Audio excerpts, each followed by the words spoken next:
गुजरात के कच्छ में स्थित रामकृष्ण ट्रस्ट विकास की त्रिमुखी परिभाषा को साकार करने की दिशा में कार्यरत है।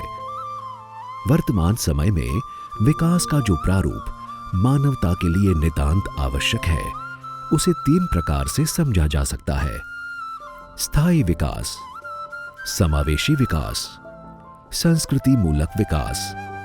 स्थायी विकास के मानी है प्रकृति के नियमों के अनुसार किया गया विकास, जिससे पर्यावरण को किसी भी प्रकार की हानि न पहुंचे। समावेशी विकास के मानी है कि मानव जीवन में परस्पर अवलंबन हो एवं आर्थिक और सामाजिक वृद्धि से सभी लाभान्वित हो, शहरी भी और ग्रामीण भी। तीसरा, संस्कृति मूलक विकास, जो देश की आदिकाल से चली आ रही परंपराओं और प्रकृति अर्जित ज्ञान पर आधारित हो। गाय आधारित जैविक कृषि के माध्यम से पर्यावरण और विकास के बीच का सामंजस्य सुनिश्चित कर सही विकास करने की दिशा में यह ट्रस्ट उद्यत है। रूरल डेवलपमेंट अर्थात ग्राम विकास आज विश्व के हर देश की अर्थव्यवस्था का अभिन्न अंग बन सकता है। ग्रामीण जनता को स्वावलंबन प्रदान करके उन्हें विकास की धारा से जोड़ने का ध्येय रामकृष्ण ट्रस्ट के प्रकृति प्रेरित प्रयासों में पूरा होता है। भारत के पारंपरिक एवं सांस्कृतिक ज्ञान कोश से वर्तमान की समस्याओं का कितनी सरलता से निवारण किया जा सकता है, इसका वैचारिक और व्यवहारिक उदाहरण भी यहाँ देखा जा सकता है। भारत परंपरा से कृषि प्रधान देश रहा है। प्राकृतिक कृषि भारत की संस्कृति रही है। पश्चिम के अंधे अनुकरण से बहुत मात्रा में रसायन का उपयोग करके मानव ज़्यादा से ज़्यादा उत्पादन लेने के लिए अपनी हद से भी आगे बढ़ गया है और हमारे पर्यावरण को बहुत हानि पहुंची है, भूमि को खोखला बना दिया है। इस वजह से कृषि करना अत्यंत कठिन हो गया है। देसी गाय आधारित कृषि विश्व की सभी समस्याओं में से बाहर आने का एकमात्र मार्ग है। सर्वप्रथम बात करते हैं जैविक कृषि अर्थात ऑर्गेनिक फार्मिंग की। इसके अंतर्गत ट्रस्ट की गतिविधियां हैं देशी खाद, पोषक और कीटरोधक दवाइयों का निर्माण, रासायनिक कृषि को त्याग करके जैविक कृषि अपनाई जाए। इस उद्देश्य से प्रति माह 3 दिवसीय तालीम का आयोजन, सॉइल टेस्टिंग लेबोरेटरी से धरती और पानी की जांच, जैव वैविध्य को बढ़ावा। जैविक कृषि न केवल प्रकृति का संरक्षण करती है, अपितु साथ ही साथ हमें हमारी देशज परंपराओं से भी जोड़ती यहाँ भिन्न भिन्न प्रकार की औषधीय वनस्पतियां आज उगाई जा रही है, जिन्हें बहुत से आरोग्य संबंधी उत्पादों के निर्माण में इस्तेमाल किया जाता है।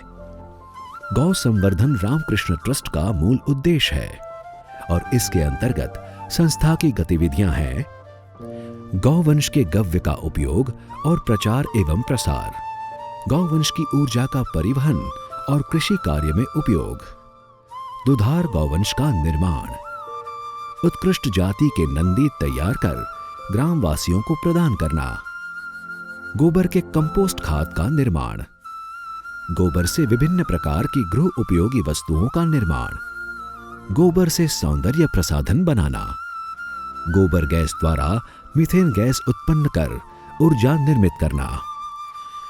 गौ संवर्धन स्थायी विकास का आधार तो है ही, परंतु जो दूसरी अत्यंत महत्वपूर्ण भूमिका इससे निर्वाह होती है, वो है ग्रामवासियों के लिए आजीविका कमाने के मार्ग स्पष्ट होना। गोबर से बनी वस्तुओं का विक्रय, बैलगाड़ियों से निकटवर्ती यातायात के साधन बनाने और बायोगैस प्लांट इत्यादि के माध्यम से बहुत से ग्रामवासी आज स्वावलंबी है। युवा भी अब गौशाला को गौ विज्ञान केंद्र बनाने में जुटे हुए हैं। ग्रामीण अर्थव्यवस्था में इन गतिविधियों से रवानगी आई है और समुदायों में विश्वास का संचार हुआ है। हमारा ट्रस्ट में ग्राम विकास के लिए जो 4 आयाम है, जैविक कृषि, ग्रामोद्योग, कारीगरी काम और गौपालन जैसे विषयों के ऊपर जो कार्य हो रहा है, जो आने वाले कोई भी व्यक्ति वो कार्य सीख सकता है और उसके लिए हमारी परंपरागत जो पद्धति रही है काम करके सीखने की, वो व्यवस्था हमने हमारे ट्रस्ट के अंदर रखी है। ग्रामोद्योग को और अधिक बढ़ावा देने के लिए लोहार, सुथार, कुम्हार और गोबर क्राफ्ट बनाने वालों के लिए स्थान नियत किए गए हैं, जहां उत्पादन और विक्रय दोनों ही संभव है। पंचगव्य पदार्थ का उपयोग वर्तमान समय में वृद्धि के मार्ग पर अग्रसर है।